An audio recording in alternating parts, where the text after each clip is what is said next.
पुरानी बात है, एक घर में बहुत गुर्बत थी। मियाँ बीवी और उनकी इकलौती औलाद एक बेटी पर मबनी खानदान इंतहाई कसम पुसरी और मुश्किल की जिंदगी बसर कर रहे थे। आए रोज के फाकों से तंग आकर एक रोज तीनों ने सोचा, आज हम घर के तीनों अफराद खुदा के हजूर रो रो कर दुआ करेंगे और तब तक नहीं उठेंगे जब तक खुदा हमारी आवाज सुन नहीं लेता। दोस्तों, इधर इन तीनों ने दुआ के लिए हाथ बुलंद किए और उधर खुदा की रहमत जोश में आई और उसने अपने एक फरिश्ते से कहा, जाओ इनको कहो कि आज सुबह का सूरज तलू होते ही मैं इन तीनों की एक एक दुआ कबूल कर लूंगा। ये जो मांग लेंगे इनको दिया जाएगा। फरिश्ता हाजिर हुआ और खुदा की मर्जी बयान की तो ये तीनों खुशी से झूमने लगे। रात के आखिरी पहर तक सब सोचते रहे कि सुबह उठकर खुदा से क्या मांगा जाए, और यही सोचते सोचते कुछ देर के लिए सबकी आंख लग गई। जब कबूलियत का वक्त शुरू हुआ तो सबसे पहले खातून की आंख खुली।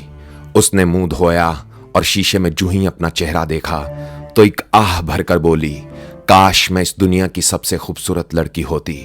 हर शख्स मेरी बात करता और बड़े बड़े बादशाहों और शहजादों के कदम मुझे देखकर रुक जाते। ऐ खुदा, मुझे इस दुनिया की सबसे खूबसूरत लड़की बना दे। मुझे इतना हुस्न दे कि लोगों की आंखें चुंधिया जाएं। मुझे ऐसी जवानी और रंग रूप दे कि जिसका चर्चा पूरी दुनिया में फैल जाए। दोस्तों, वो दुआ की कबूलियत का वक्त था। खुदा का वादा था कि सबकी एक एक दुआ कबूल करूंगा, और यूं उस औरत की दुआ फौरन कबूल कर ली गई। अगले ही लम्हे जब उस औरत ने आईने में अपना चेहरा देखा तो गश खाकर गिर पड़ी। इतनी खूबसूरती, हुस्न और नजाकत से भरपूर सरापा, खुशी के जज्बात बयान से बाहर थे। उसे यकीन नहीं आ रहा था कि वो इस दुनिया की सबसे खूबसूरत लड़की बन चुकी है। फौरन उठी और खिड़की से बाहर देखने लगी। बाहर सुबह का उजाला फैल रहा था। उस रियासत का शहजादा अपने घुड़सवार साथियों के साथ वहां से गुजर रहा था। उसने देखा कि खिड़की में एक लड़की खड़ी है और उसका हुस्न हैरान कर देने वाला है। उसने सोचा, इतनी खूबसूरत लड़की और इस झोंपड़ी नुमा घर में, इसे तो मेरे साथ महल में होना चाहिए जहां मैं इसे अपनी बीवी बनाकर रखूंगा। यह सोचकर वो फौरन मकान के पास पहुंचा और लड़की को जबरदस्ती अपने घोड़े पर बैठा कर ले जाने लगा। जैसे ही शहजादे ने घोड़ा दौड़ाया, उस औरत के शौहर की आंख खुल गई।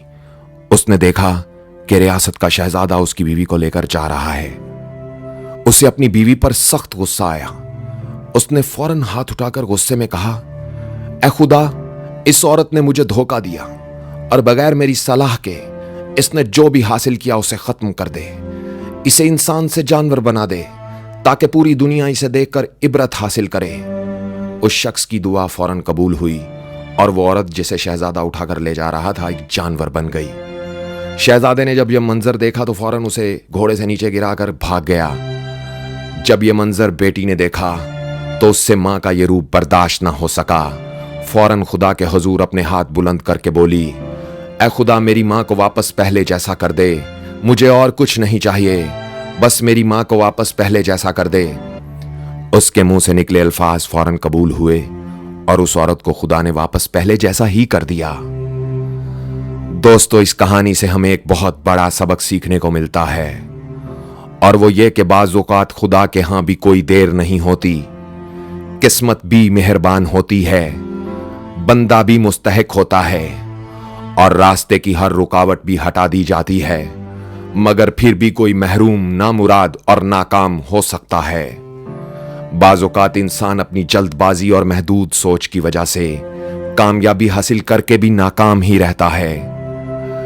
आपस में बाहमी मोहब्बत, सलाह, प्यार, मोहब्बत, इल्म का होना किस्मत की देवी के मेहरबान होने से भी बड़ी मेहरबानी है। और नादान ऐन उस वक्त थक कर हार मान लेता है जब मंजिल 4 कदम के फासले पर होती है।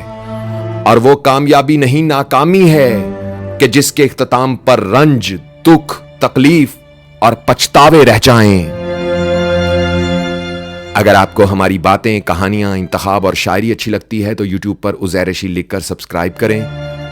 अपना बहुत ख्याल रखिएगा और उनका भी बहुत ख्याल रखिएगा। दोस्तों, जिनका कोई ख्याल नहीं रखता, अल्लाह हो आप सबका हामी और नासिर। अल्लाह हाफिज।